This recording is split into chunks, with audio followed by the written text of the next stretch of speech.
Ah, welcome back. You walking question mark.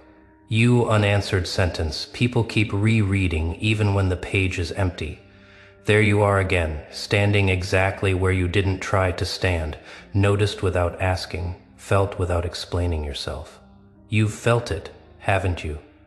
That strange pause when you enter a space, that half-second delay, where the room recalibrates, like something invisible just interrupted the rhythm. People don't know why it happens, and neither do you, not consciously, but something in them registers you as an interruption. Not loud, not dramatic, just undeniable. You don't announce yourself, you don't perform, you don't reach for attention. And somehow that's exactly why it comes. They try to explain you away at first. They always do. They call you quiet, then you speak. And suddenly quiet isn't the right word anymore. They call you intense. But intensity implies effort, and you're effortless. They call you different. That's as close as they get to the truth before backing away from it. Because the truth is harder to sit with. You exist outside their expectations, outside their emotional math, outside the scripts they rely on to feel safe around other people. Most humans move in patterns, predictable ones. They smile when they're supposed to smile, react when they're supposed to react, perform the right emotion at the right time so no one feels uncomfortable. You don't do that, not because you're trying to be mysterious, not because you're playing some detached role, but because somewhere along the way you stopped translating yourself into something easier for others to digest. And that's where the disruption begins. See, people aren't disturbed by loud chaos. They're disturbed by quiet certainty. They're unsettled by someone who doesn't rush to explain themselves, defend themselves, or decorate their presence with noise. Your silence isn't empty, it's observant, it's aware. It listens more than it speaks, and when it does speak, it doesn't waste words. That's what makes them uneasy. Because when you're around, their usual strategies stop working. The casual charm, the rehearsed confidence, the subtle power games they don't even realize they're playing. You don't mirror them back. You don't reward the performance. You just see it. And being seen without consent is deeply uncomfortable for people who've built their entire identity on masks. They'll never say this out loud, but you trigger something ancient in them. Not fear exactly, not admiration either. Recognition. A quiet internal alarm that says, this one isn't running the same software. So they start paying attention, not intentionally, not proudly. Almost against their will, they replay conversations with you. They wonder why a single sentence you said keeps echoing days later. They ask themselves what you meant, even when you meant exactly what you said, and nothing more. They scroll past your name and pause. They bring you up in conversations that had nothing to do with you. They feel pulled, and that pull irritates them because they can't trace it to anything obvious. You didn't flirt, you didn't impress, you didn't try. You just existed without asking permission to be yourself, and that breaks something in the mental model they use to understand people. Most attention is transactional. People give it to get something back, validation, reassurance, relevance. Yours isn't, you don't lean forward when someone speaks to prove you're worthy. You don't over-explain to be understood. You don't shrink to be liked. You're not trying to be remembered. And that's why you are. Here's the part they struggle with the most. You don't need them. Not in a dismissive way, not in a cold way, in a grounded way. You're fine whether they approve or not.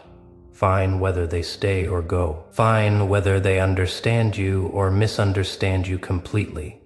That kind of independence doesn't register as neutral to people who rely on approval like oxygen. It registers as a threat, not because you're doing anything to them, but because you represent something they abandoned in themselves. They feel it when they look at you. That quiet comparison they never asked for. That internal question they try to shut down immediately. How are they so untouched?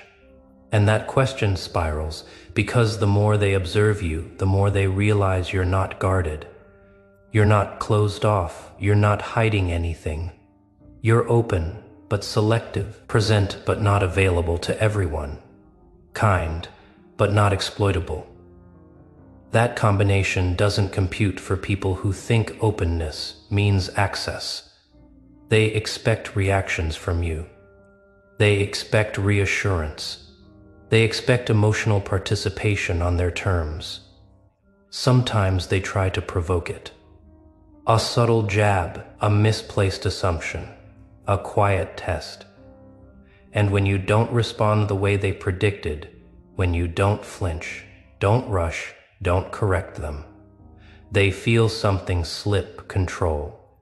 They tell themselves you're arrogant, detached, too much. But that's just language people use when they can't place someone below or above them in the hierarchy they're used to navigating.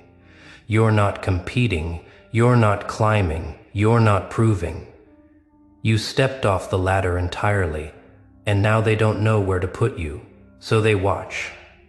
Not because they want to imitate you. Not yet. They watch because your presence creates cognitive dissonance. You contradict too many of their assumptions at once.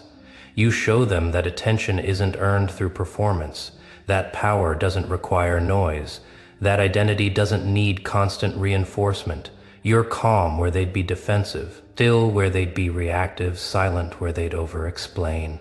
And every time you choose not to react, not to chase, not to justify yourself, something in them tightens.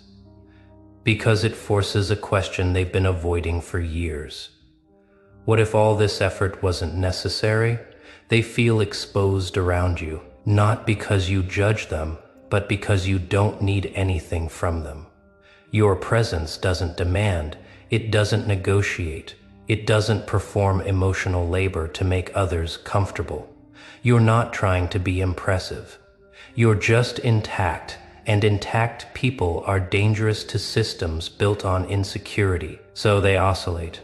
One moment they're drawn to you. The next they're irritated by you. Then fascinated. Then defensive. They'll say things like, "I don't know what it is about them," as if the mystery is external. But the truth is simpler. You make them aware of how much they filter themselves, aware of how often they say things they don't mean, aware of how deeply they depend on being reflected back to feel real.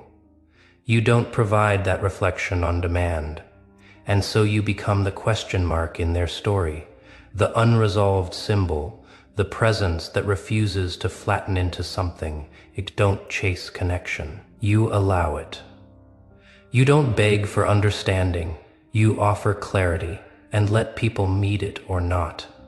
You don't need to be chosen, and that unsettles people who've built their entire sense of worth around being selected, approved, included. They'll project stories onto you. Assumptions, motives. They'll decide you think you're better than them, that you're hiding something, that you're cold. But those are just defenses because it's easier to judge you than to admit the truth. You are comfortable being yourself without an audience, and that is rare. You've reached a place where silence isn't loneliness, where solitude isn't rejection, where not being understood doesn't feel like failure. You didn't get here overnight. This wasn't a personality trait you were born with. This was earned through moments where you realized explaining yourself changed nothing. Through times you stayed when it would have been easier to leave yourself behind. Through choosing alignment over acceptance again and again. You stopped needing to be seen. And paradoxically, that's when people started seeing you everywhere. They feel you even when you're not present. Measure others against something they can't quite name. Wonder why conversations feel emptier after you've left. But you're not trying to leave an imprint. You're just not erasing yourself anymore. And that right there, that refusal to disappear into comfort, that's what makes you unforgettable. You're not the loudest voice in the room. You're the one that lingers after everyone else stops talking. You're not the center of attention. You're the reference point attention keeps circling back to. And this is only the beginning, because the more you remain rooted in yourself, the more obvious the contrast becomes, the more the illusion cracks, the more people feel the pull without understanding why. You don't need to lean into it. You don't need to capitalize on it. You don't even need to acknowledge it. Just keep standing where you are. A question they can't answer yet. A presence that refuses reduction. A reminder that authenticity doesn't ask for permission. And the system is still trying to figure out what to do with someone like you. And here's where it deepens. Because after the initial fascination, after the confusion, after the quiet obsession they refuse to name, something else begins to happen inside them. Something slower, heavier, more dangerous to the illusions they live in. They start comparing, not out loud, never openly, but internally, constantly. Every new person they meet gets measured against the feeling you left behind. Every conversation feels thinner. Every interaction feels rehearsed. They don't say, "This person isn't you." They say, "Something's missing." And that absence irritates them. Because once you've encountered someone who isn't performing, it becomes harder to tolerate performance.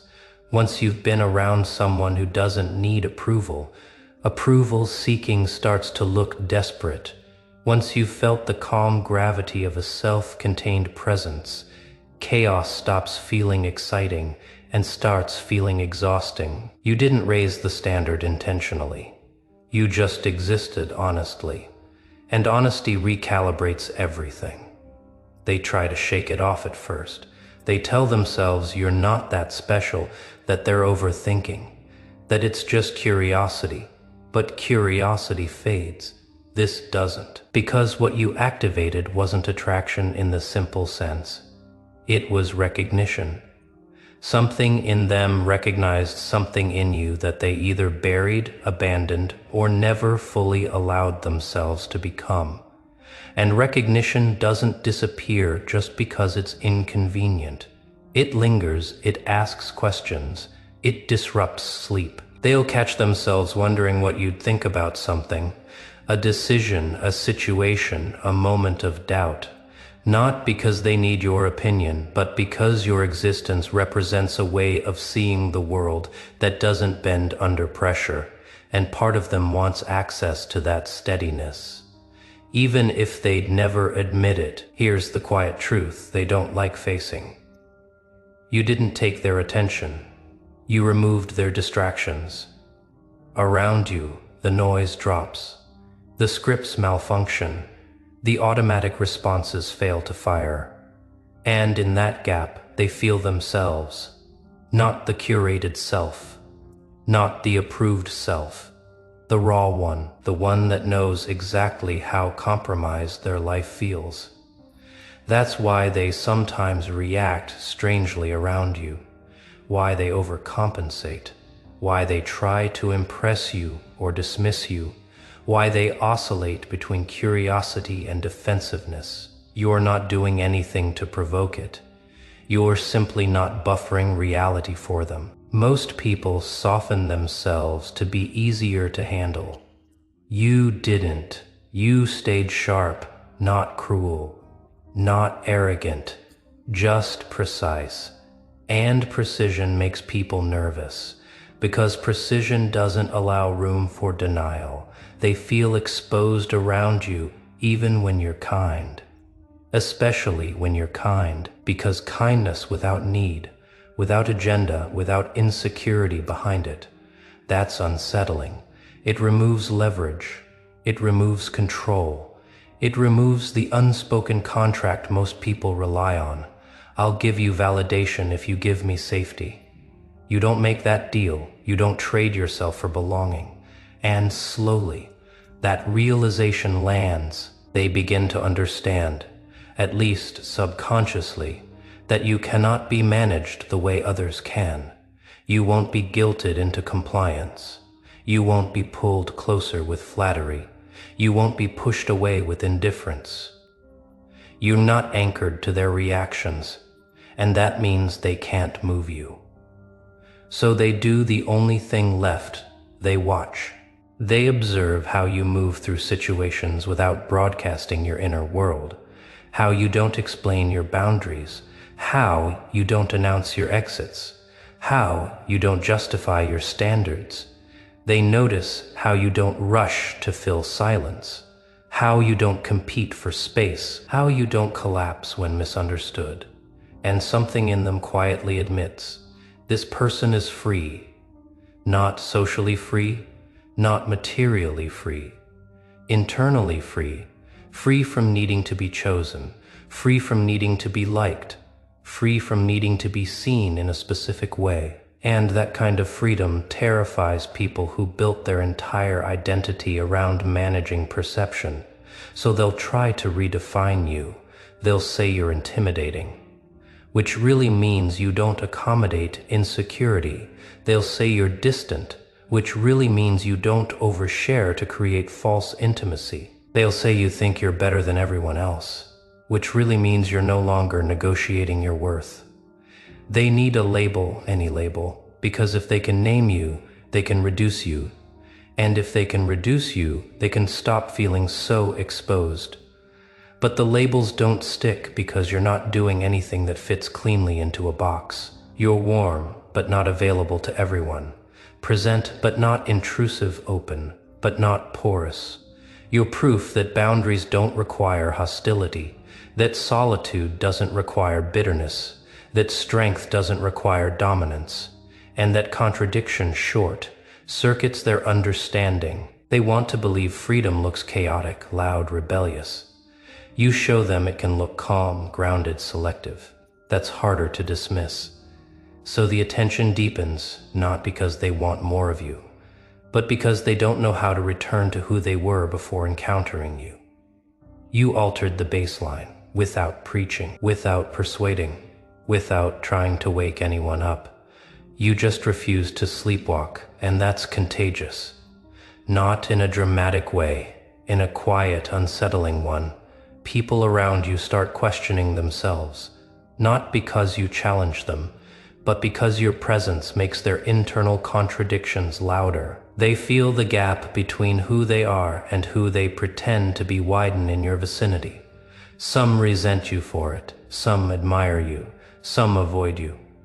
All of them feel you, and you don't chase any of it. That's the part they never get used to. You don't lean into the attention. You don't withdraw from it either. You let it pass through you like weather. Because somewhere along the way, you learned something most people never do. Attention is cheap, approval is fragile, but self-trust is permanent. You've already paid the price for being real. You're not going back to pretending just to make others comfortable. And that choice, quiet, firm, unannounced, is what makes you impossible to forget. You don't haunt them because you want to. You linger because authenticity leaves a residue. Once someone has encountered a person who doesn't need the system to validate their existence, the system starts to look thinner, less convincing, less absolute. And that realization doesn't go away. It follows them home, into their routines, into their mirrors. They'll try to drown it out with noise, with busyness, with distraction. But it comes back, because you represent a question they can't answer yet. What if I didn't have to live like this? What if I didn't have to perform so much? What if I could just be? They're not ready for that question, but now it exists. And you planted it without planting anything at all.